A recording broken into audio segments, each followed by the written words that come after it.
बच्चों, आज हम पाठ देखने जा रहे हैं सुनो किशोरी। लेखिका है आशा रानी वोरा। लेखिका का परिचय है। श्रीमती आशा रानी वोरा जी का जन्म 7 अप्रैल 1921 को अविभाजित भारत के झेलम जिले की तकवाल तहसील स्थित ग्राम दुल्हा में हुआ। आधुनिक हिंदी साहित्य में नारी विषयक लेखन में आप अपना अलग स्थान रखती हैं। प्रतिष्ठित पत्रिकाओं में आपके लेख धारावाहिक रूप से छपते रहे। विभिन्न क्षेत्रों में अग्रणी रही महिलाओं के जीवन संघर्ष को चित्रित करना और वर्तमान नारी वर्ग के सम्मुख आदर्श प्रस्तुत करना आपके लेखन कार्य का प्रमुख उद्देश्य रहा है। आपकी रचनाओं ने लेखन की नई धारा को जन्म दिया है और हिंदी साहित्य में नारी विमर्श लेखन की परंपरा को समृद्ध किया है। आप अनेक प्रतिष्ठित पुरस्कारों से सम्मानित हैं।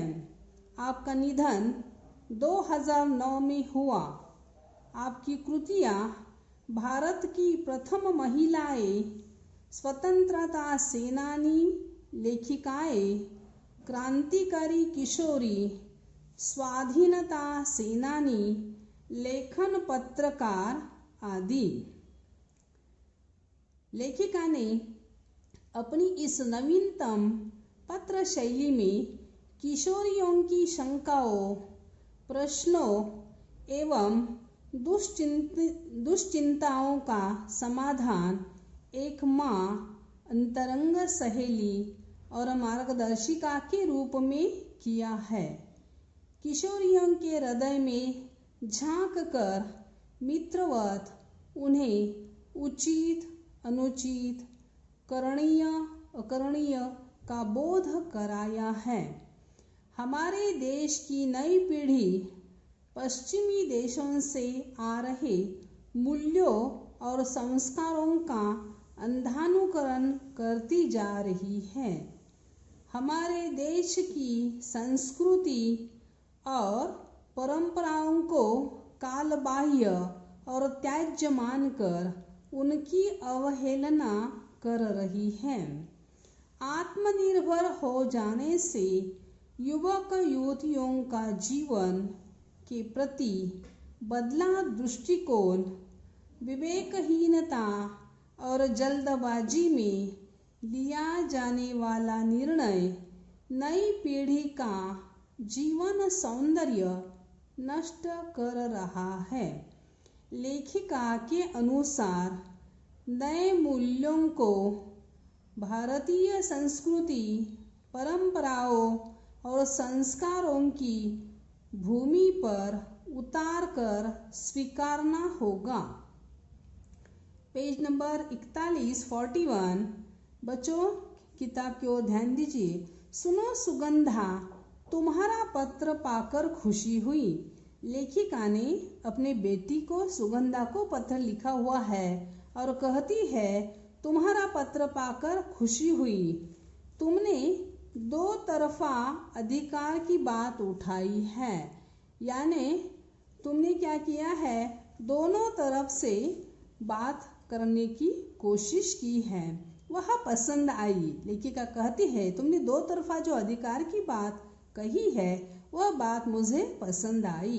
बेशक जहाँ जिस बात से तुम्हारी असहमति हो वहाँ तुम्हें अपनी बात मुझे समझाने का पूरा अधिकार है। लेखिका उसे कहती है कि जिस बात में तुम्हारी असहमति हो वहाँ तुम्हें अपनी बात मुझे समझाने का पूरा अधिकार है। मुझे खुशी ही होगी तुम्हारे इस अधिकार प्रयोग पर, यानी तुम यह जो अधिकार का प्रयोग कर रही हो यह देखकर मुझे क्या होगी, खुशी होगी। इससे राह खुलेगी और खुलती ही जाएगी। यानी तुम्हारे मन में जो बातें हैं वह उन बातों से मुझे पता चल जाएगा और मैं तुम्हारी बात समझूंगी और मेरी बात तुम्हें समझाने की कोशिश करूंगी। यानी इस प्रकार विचारों के आदान प्रदान से बातें क्या होती है, खुलती रहती है। जहाँ कहीं कुछ रुकती दिखाई देगी वहाँ भी परस्पर आदान प्रदान से राह निकाली जाएगी। यानी तुम्हारे मन में जो बातें हैं वह मुझे पता चलेगी और मैं तुम्हें उन बातों को समझाने की कोशिश करूंगी। यानी विचारों का आदान प्रदान हो जाएगा। अपनी अपनी बात कहने सुनने में बंधन या संकोच कैसा, यानी तुम्हें ऐसा संकोच भी नहीं करना है कि मैं ये बात अपनी माँ से कैसी बताऊं। तो तुम्हारे मन में जो भी बातें हैं, जो भी विचार है, वह निसंकोच होकर तुम मुझे बताने की कोशिश करो, जिससे हमारे विचारों का, बातों का लेन देन बढ़ेगा, आदान प्रदान होगा और तुम्हारे यह विचार देखकर मुझे बहुत खुशी हुई। ऐसी बात लेखिका अपनी बेटी सुगंधा से कह रही है, ऐसा यहाँ दिखाई देता है।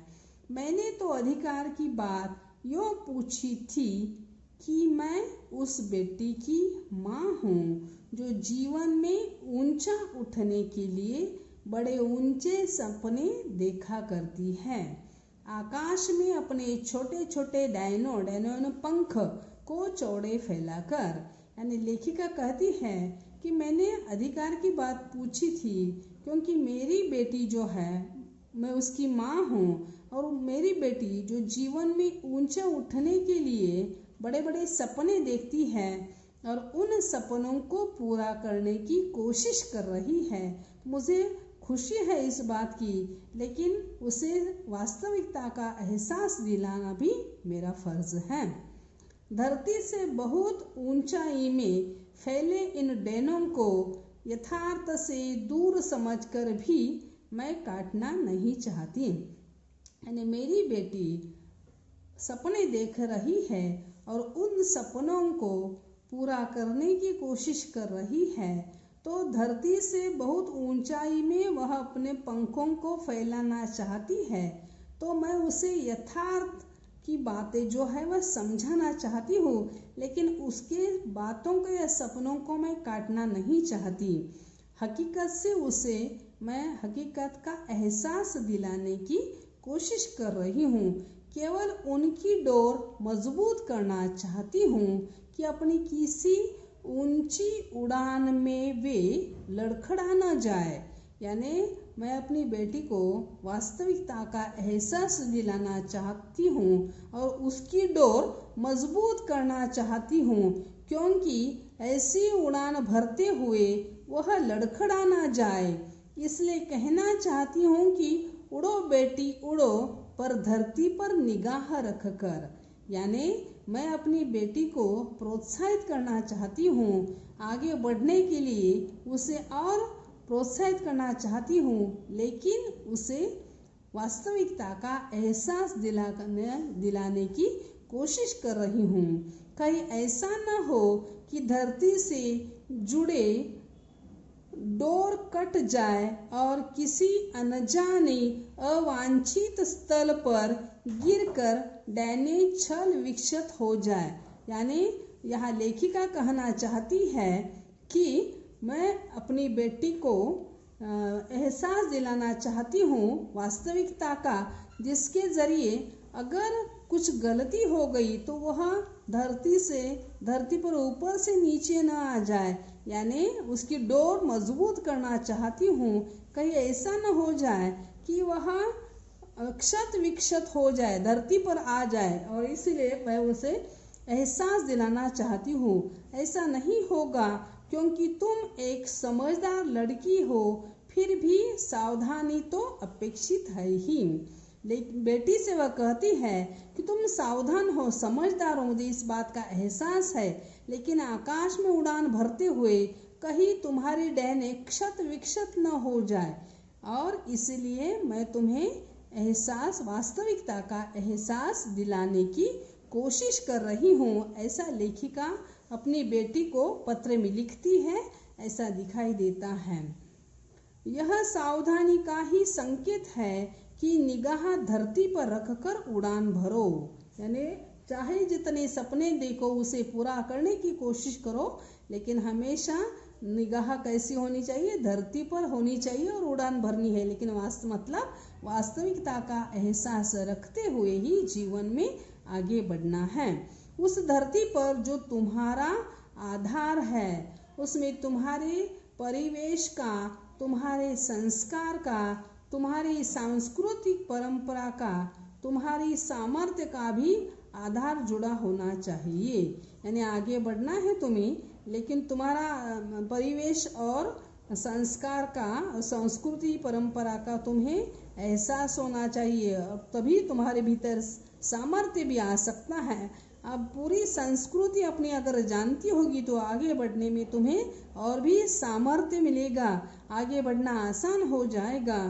हमें पुराने जर्जर रूढ़ियों को तोड़ना है, अच्छी परंपराओं को नहीं। यानी बहुत जो पुराना है, जो आज के लिए लायक नहीं है, उसे हमें ज़रूर तोड़ना है, लेकिन जो आवश्यक है, पुराना है और अच्छा है, उन्हें हमें ज़रूर अपनाना है और अपने संस्कार, अपनी संस्कृति को साथ लेते हुए ही जीवन में हमें आगे बढ़ना है। सपना देखना बुरा नहीं है, सपने ज़रूर देखने हैं, और उन सपनों को हकीकत में लाने के लिए जितने कष्ट उठाने हैं वे भी उठाने की कोशिश करनी है। लेकिन हमें इन बातों का एहसास रखते हुए ही जीवन में आगे बढ़ना है। ऐसा लेखिका अपनी बेटी सुगंधा को यहाँ समझा रही है। ऐसा